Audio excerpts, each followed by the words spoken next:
Have you guys ever said, oh, I feel so ADD right now? You don't mean it seriously, you don't have a diagnosis.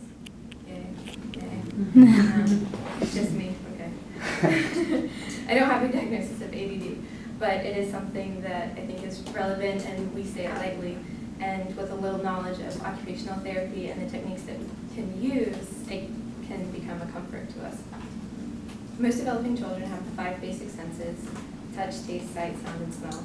Children with sensory disorders have these 5 senses, but they also struggle with coordination and self-awareness and spatial awareness, which I feel like everybody has that issue anyway. We just don't realize it to some extent.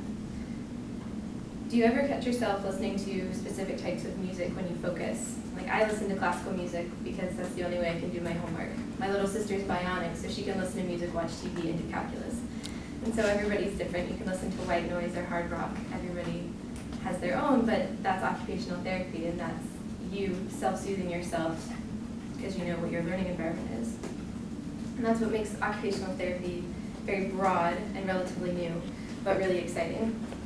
Sensory-sensitive children are sent to occupational therapists for organized physical activities to satisfy their lacking sensory needs.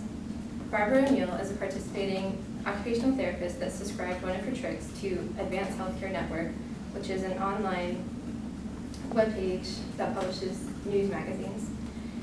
She decided to use exercise bands that you have in physical therapy and tie them to the front of children's desks in school so that they can bounce their feet off of them, and thus release physical energy so that they can use mental energy to focus on what the teacher is saying in the classroom. To target the most children at one time, we need to look at our education system.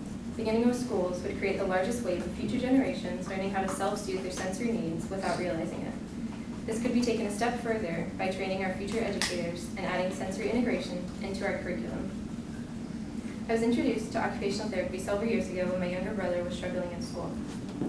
He was referred to an occupational therapist after experiencing unfortunate side effects from his medication intended to ease his attention deficit hyperactivity disorder, most often known as ADHD.